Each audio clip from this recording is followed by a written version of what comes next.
Hello everyone. So we are seeing this particular idioms and phrases for the past 4 or 5 classes, more than 5 classes it seems. And what we are going to see today is that we are going to start with in front of. In front of last class முடிச்சிட்டோம் அப்படின்னு நினைக்கிறேன். Instead of அப்படின்னு சொல்லிட்டு கொஞ்சம் வேகமாக போகிறோம், கொஞ்சம் ஏன்னா நிறைய இருக்குது பார்க்குறதுக்கு, அதனால் instead ofனா பதிலாக அப்படின்னு அர்த்தம். The police caught me instead of the thief. திருடனை பிடிக்கணும், திருடனை பிடிக்கிறதுக்கு பதிலாக என்னை பிடிச்சிட்டாங்க அப்படின்னு சொல்கிறாரு. திருடனுக்கு பதிலாக எப்படி சொல்கிறாங்க? The police caught me instead of the thief. The police caught me instead of, அவருக்கு பதிலாக என்னை பிடிச்சிட்டாங்க, என்னன்னு சொல்லி தெரியல. இன்ஸ்டெட் ஆஃப்னா பதிலாக அப்படின்ற மாதிரி சொல்ல முடியும். I am going to attend the meeting instead of Ramu. ராமுக்கு பதிலாக நான் ப்ராக்ஸி கொடுக்க போகிறேன் மீட்டிங்கில், ராமுவிற்கு பதிலாக. ஓகே, இப்போ கிரிக்கெட்டில் சொல்கிறோம் அப்படின்னு சொன்னாக்க, some player is playing instead of some other player அப்படின்னு வரும்போது என்னென்னாக்க நம்ம இதில் சொல்லலாம், வாட் யூ கால், இப்போ ரீசெண்டாக கிரிக்கெட்லாம் பார்த்துருப்பீங்க இல்லையா? ஸோ அதில் வந்து Ruturaj is playing instead of Watson. வாட்சனுக்கு பதிலாக ருத்துராஜ் விளையாடுறாரு அப்படின்னு சொல்ல முடியும். இன்ஸ்டெட் ஆஃப், அவருக்கு பதிலாக அப்படின்ற மாதிரி சொல்ல முடியும். பிரிங் அவுட்னா எப்படி சொல்லலான்னா, வெளியில் கொண்டு வரத்துக்கு பிரிங் அவுட்னு சொல்லலாம். திறமைகளை வெளியில் கொண்டு வரத்துக்கு பிரிங் அவுட்னு சொல்லலாம். உற்பத்தி பண்ணி பொருட்களை வெளியில் கொண்டு வரத்துக்கு பிரிங் அவுட் அப்படின்னு சொல்லலாம். உற்பத்தி செய்தல் அப்படின்ற மாதிரி. Okay, so most of the automobile companies bring out new models in their cars every year. Most of the automobile companies bring out new cars every year. New models of cars every year. பலவிதமான மாடல்களை bring அவுட்னா வெளியில் கொண்டு வராங்க அப்படின்னு. I am going to bring out the inherent talents of that particular guy. அந்த பையன் இருக்கான் பார்த்தியா, பயங்கர புத்திசாலியாக இருக்கான். அவங்ககிட்ட இருக்கக்கூடிய டேலண்ட்டை வந்து நான் எப்படியாவது வெளியில் கொண்டு வர போகிறேன். ஒரு டீச்சர் வந்து சொல்கிறார் இன்னொரு டீச்சர்கிட்ட, I am going to bring out the talents which is inherent in him, and he is a very smart guy. I think we can mold him, we can develop him. He is having a very beautiful career. ஒரு நல்ல career அவருக்கு இருக்குது, அந்த பையனுக்கு இருக்குது அப்படின்னு சொல்கிறாங்க. ஒருவருக்குள்ளே இருக்கக்கூடிய விஷயங்களை வெளியில் கொண்டு வருது அப்படின்றது பிரிங் அவுட் சொல்லலாம். ஒரு பொருளை புதுசாக கொண்டு வருது அப்படின்றது, உற்பத்தி பண்ணி வெளியில் கொண்டு வருது, பிரிங் அவுட் அப்படின்னு சொல்ல முடியும். So that way you can take it.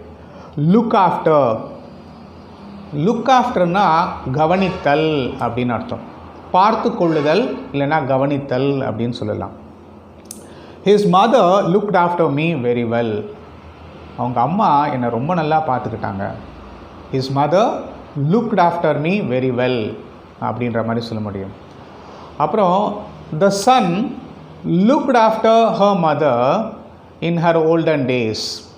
அவங்களோட வயசான காலத்தில் அவங்க பிள்ளை வந்து அவங்க அம்மாவை வந்து பார்த்துக்கிட்டாரு. லுக்ட் ஆஃப்டர்னா பார்த்து கொள்ளுதல், கவனித்து கொள்ளுதல் அப்படின்ற மாதிரி. The son looked after the business of his father when the father became old or he wanted to have some retirement from his business. So நார்மலாக பிஸ்னஸ் வந்து ஃபேமிலி பிஸ்னஸ்னு வரும்போது, once a father when he gets old, some used to take care of this business, his father's business. So family business அப்படின்னு சொல்லுவோம். So he looked after the family business அப்படின்ற மாதிரி வரும். Okay, his mother looked after me very well. அவங்க அம்மா என்ன பார்த்துக்கிட்டாங்க அப்படின்ற மாதிரி. ஒரு பையனை வந்து இன்னொரு வீட்டில் இருக்கக்கூடிய பையனை வந்து இவங்க வீட்டில் விட்டுட்டு போனாங்க. இப்போ இந்த வீட்டில் இருக்கக்கூடிய ஃப்ரெண்டோட மதர் வந்து இந்த பையனை நல்லா பார்த்துக்கிட்டாங்க அப்படின்ற மாதிரி இந்த இடத்துல வருது. ஹிஸ் மதர்னா இவன் ஃப்ரெண்ட் இருக்கான், அவனோட இன்னொரு ஃப்ரெண்டு மகேஷ்னு ஒருத்தர் இருக்கான்னு வச்சுப்பேன், அவனோட மதர் வந்து என்னை நல்லா பார்த்துக்கிட்டாங்க. Looked after me very well அப்படின்னு சொல்ல முடியும். So there are plenty of sentences you can make using this particular looked after அப்படின்றத வச்சு. put to deathனா மரணத்திற்கு உள்ளாக்குதல் அப்படின்னு அர்த்தம். மரணத்திற்கு உள்ளாக்குதல் அப்படின்னு சொல்லலாம், புட் டு டெத் அப்படின்னு சொல்ல முடியும். Several Tamilians were put to death in the recent ethnic problem in Sri Lanka. ஸ்ரீலங்காவில் இருக்கக்கூடிய இப்போது ரீசெண்டாக வந்தக்கூடிய பிரச்சனைகளில் வந்து நிறைய பேர் வந்து இறந்து போனாங்க, மரணத்திற்கு உள்ளானாங்க அப்படின்ற மாதிரி, தே வேர் புட் டு டெத் அப்படின்ற மாதிரி சொல்ல முடியும்.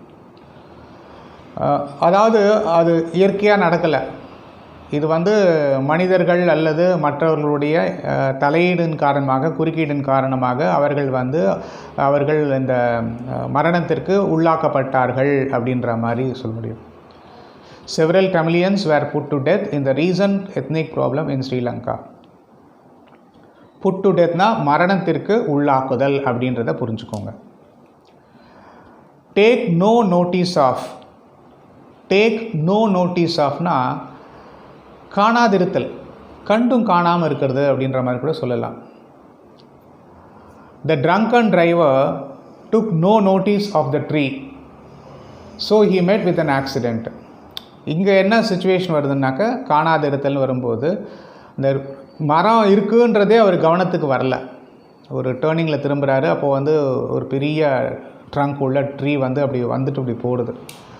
அதை வந்து நோ நோட்டீஸ் ஆஃப், அதை கவனிக்கலை அப்படின்ற மாதிரி. He take no notice of the tree which was at the end of that particular road. அந்த கர்வில் இருக்கக்கூடியது தெரியல அப்படின்ற மாதிரி சொல்ல முடியும்.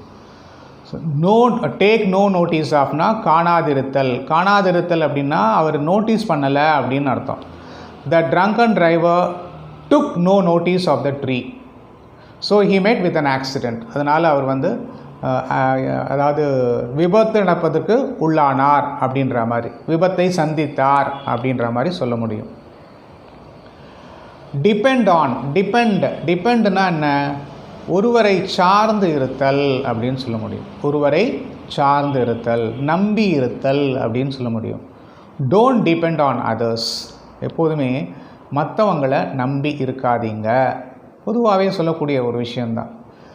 எதிர்பார்ப்புன்னு ஒன்று இருந்ததுன்னு சொன்னால் ஏமாற்றம் அப்படின்றதுக்கும் தயாராக இருக்கணும்.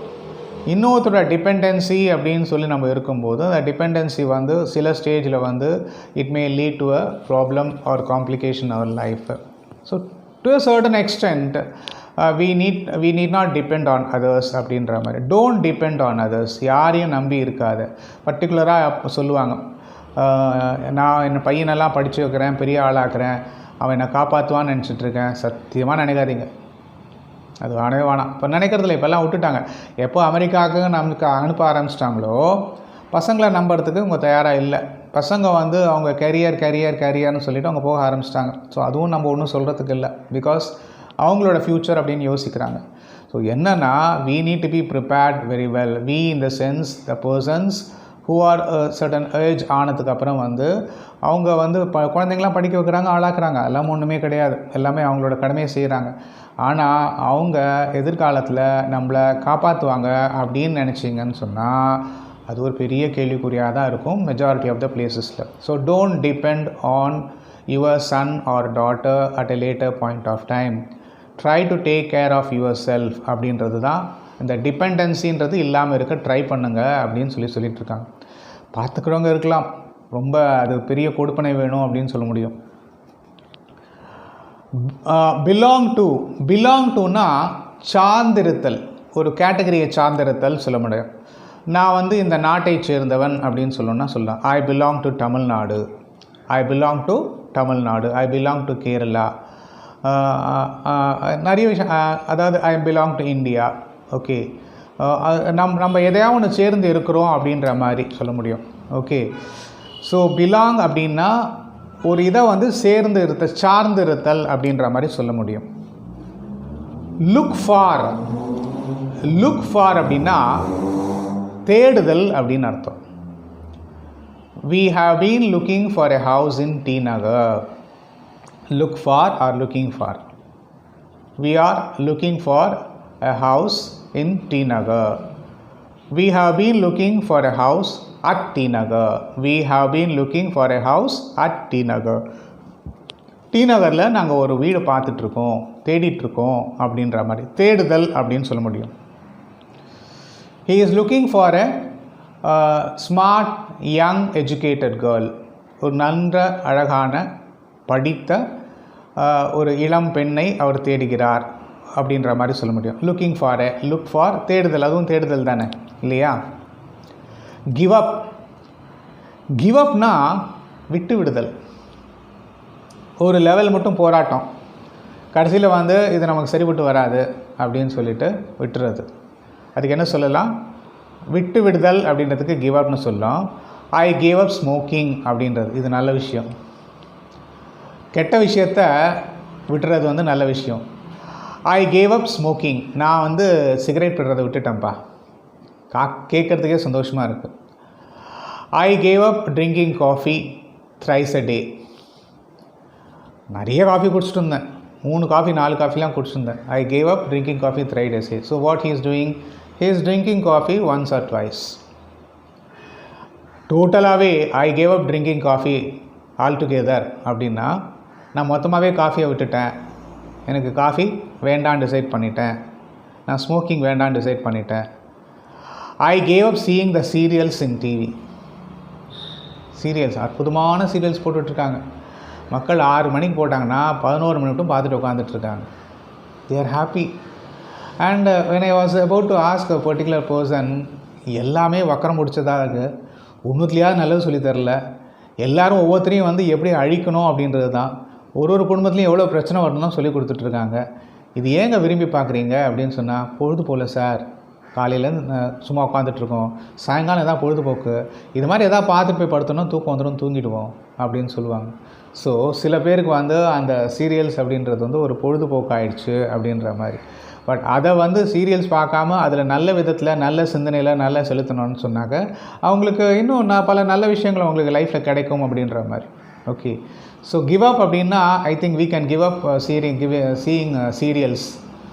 ஓகே, அந்த சீரியல்ஸை பார்க்குறது விட்டாங்கன்னு சொன்னால் மெனி பீப்புள், நிறைய ஃபேமிலிஸ் வந்து நல்லாவே முன்னுக்கு வந்துடும். பட் என்னை உதைக்க வருவாங்க, அதனால் நீங்கள் டிசைட் பண்ணிக்கோங்க. ஓகே, இன் ஆர்டர் டு அப்படின்னா என்பதற்காக அப்படின்னு அர்த்தம். இன் ஆர்டர் டுனா என்பதற்காக. He studied hard in order to get good marks. எதுக்கோசரம் படிக்கிறோம்? நல்ல மார்க் வாங்க வேண்டும் என்பதற்காக அவன் நன்றாக படித்தான் அப்படின்னு சொல்ல முடியும். எப்படி வருது அது? He studied hard in order to get good marks. நல்ல மார்க்குகள் வாங்க வேண்டும் என்ற காரணத்திற்காக, என்பதற்காக அவன் மிக நன்றாக படித்தான் அப்படின்ற மாதிரி சொல்ல முடியும். ஓகே, வேறு என்ன சொல்லலாம்?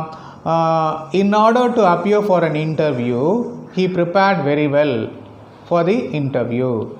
அவன் இன்டர்வியூவில் நல்லா பெர்ஃபார்ம் பண்ணணும் என்பதற்காக அவன் இன்டர்வியூக்கு முன்னாடி நிறைய மேகசின்ஸ், நிறைய ஆர்டிகல்ஸு, நிறைய ஜேர்னல்ஸு, அப்புறம் வந்து நிறைய ஒரு பலவிதமான தட் இஸ் ஆன்லைன் சொல்கிறத விட எப்படின்னா இன்டர்நெட்டில் பல டேட்டாஸ் கலெக்ட் பண்ணி அதை வந்து ஒரு அனலைஸ் பண்ணி ஒரு வேரியஸ் அனாலிசிஸ் பண்ணி அதுக்கப்புறம் வந்து he made himself ready for the interview. அந்த இன்டர்வியூக்கு வந்து அவன் தயாரானா அப்படின்ற மாதிரி சொல்ல முடியும். ஸோ இங்கே என்னன்னாக்கா, in order to attend the interview and to do well in the interview, he prepared very well for the interview by getting various insights into lots of magazines, illustratives, weeklies and plenty of other internet oriented visuals. Whatever you want to say, you can just develop just like that. அப்படி போயிட்டே இருக்கலாம். ஓகேயா? In the nick of time, கேள்விப்பட்டிருக்கீங்களா? In the nick of time. இந்த நிக் of time அப்படின்னா கடைசி நேரத்தில் நிறைய பேர் செய்வாங்க. கடைசி நேரத்தில் உள்ளுக்குள்ளே போந்து ஏதாவது ஒன்று பண்ணணும் அப்படின்னு சொல்லி பார்ப்பாங்க. Okay, we went to the station in the nick of time. 9 மணிக்கு ட்ரெயினுங்க. இவங்க எத்தனை மணிக்கு கிளம்பணும்? 2 மணி நேரம் முன்னாடி கிளம்பணும். டிஸ்டன்ஸை பொறுத்து இருக்குன்னு வச்சுக்கோங்களேன். கரெக்டாக 8:55க்கு மேலே ஏறி குதிச்சு போயிட்டு கரெக்டாக வந்து லக்கேஜை ஏற்றிட்டு இருப்பாங்க. நிக் ஆஃப் டைம் அப்படின்னு. இன்னும் கொஞ்சம் நேரம் ஆச்சுன்னா ட்ரெயின் கிளம்பி போயிருக்கும். Okay, so nick of time அப்படின்போது கடைசி நேரத்தில். He prepared for his examination in the nick of time. He prepared for his examination in the nick of time. அந்த எக்ஸாமினேஷனுக்கு நேரத்தில் கடைசி நேரத்தில் தான் விழுந்து படித்தான் அப்படின்ற மாதிரி. எக்ஸாம் ஹால் உள்ளுக்குள்ளே போய் உட்காந்துருப்பான். திடீர்னு ஒரு டவுட் வரும், பெல் அடிக்கல இல்லையா, இன்னும் திரும்ப வேகமாக வந்துட்டு இந்த புக் அப்படி இப்படி பார்த்துட்டு மூடி வச்சுட்டு போவான். அப்போ தான் ஃப்ரெண்டு இந்த கேள்வி வருதான் அதை பாடுறான் அப்படின்வான். உடனே திருப்பி அதை பட்டிட்டு இருப்பான். சில பேர் என்ன பண்ணுவாங்க, படித்து முடிச்சாச்சு என்ன வருதோ எழுதுவோம் பார்த்துப்போம் அப்படின்னு சொல்லிட்டு விட்டுடுவாங்க. In fact that is correct. நான் லாஸ்ட் மினிட்ல பார்த்ததுனால ஏதுன்னு நிறைய பேர் சொல்லுவாங்க. Not required. நீங்கள் ஏற்கனவே படிச்சிருந்தா கண்டிப்பாக அது வரப்போகுது. Okay, so again it depends upon the individual அப்படின்னு சொல்ல முடியும். We went to the station in the nick of time, அது பார்த்துட்டோம். Little by little, little by லிட்டில்னா சிறிது சிறிதாக அப்படின்னு சொல்ல முடியும். லிட்டில் பை லிட்டில்னா சிறிது சிறிதாக. Little by little he added to his wealth. கொஞ்சம் கொஞ்சமாக அவனோட பண வசதியை வந்து பெருக்கிக்கிட்டான். கொஞ்சம் கொஞ்சமாக, லிட்டில் பை லிட்டில், கொஞ்சம் கொஞ்சமாக, சிறிது சிறிதாக அப்படின்ற மாதிரி இல்லையா. Little by little he made savings into his savings bank account. கொஞ்சம் கொஞ்சமாக அவனோட சேவிங்ஸ் பேங்க் அக்கௌண்ட்டில் அவன் சேவிங்ஸ் செய்ய ஆரம்பித்தான். அது வந்து கொஞ்சம் கொஞ்சமாக வளர்ந்து அவனுக்கு வந்து குறுகிய காலத்தில் நல்ல பலனை கொடுத்தது அப்படின்னு சொல்ல முடியும். ஸோ லிட்டில் பை லிட்டில்னால் சிறிது சிறிதாக, கொஞ்சம் கொஞ்சமாக குருவி மாதிரி சேர்க்குற பணம்னு சொல்லுவோம் இல்லைங்களா. டிஎன்எஸ்சி பேங்க்குக்கு முன்னாடியே போடுவாங்க. முன்னாடியெலாம் அட்வர்டைஸ்மெண்ட் வரும். சேவிங்ஸ் பேங்க் வந்து சிட்டுக்குருவி, அந்த குருவியை போட்டுட்டு அது இது பண்ணுற மாதிரி ஒரு லோகோ ஒன்று வச்சுருப்பாங்க. குருவி சேர்க்குற மாதிரி அந்த தானியத்தை கொஞ்சம் கொஞ்சமாக சேர்க்கும். அது மாதிரி வீட்டில் வந்து வரக்கூடிய சம்பாத்தியத்தை கொஞ்சம் கொஞ்சமாக சேர்த்து வச்சு அது கொஞ்சம் கொஞ்சமாக வளர்த்து ஒரு நல்ல லெவல் சேவிங்ஸ் கொண்டு வந்துட்டு அது முக்கியமான உபயோகத்துக்கு யூஸ் பண்ணுவாங்க. ஸோ சிறிது சிறிதாக அப்படின்னு சொல்ல முடியும். இது மாதிரி மீண்டும் நிறையா இருக்குது. அடுத்த கிளாஸில் உங்கள்கிட்ட இன்னும் நிறைய சொல்லலான் இருக்கேன். அது வரைக்கும் இட்ஸ் பாய் ஃப்ரம் வெங்கட். அனைத்து அம்சங்களுடன் ஆர்கே டாக்கீஸ்.